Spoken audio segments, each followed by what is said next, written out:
How to add layout on Instagram story. If you're looking to step up your Instagram story game, today's video is for you.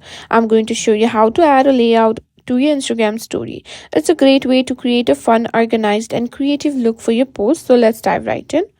Now, first things first, what you need to do is open your Instagram app.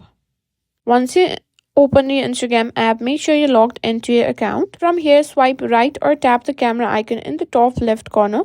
At the right hand side, you can find various options. Simply tap on layout. From here, you can also choose which grid to use. There are a lot of options, so you can choose from there.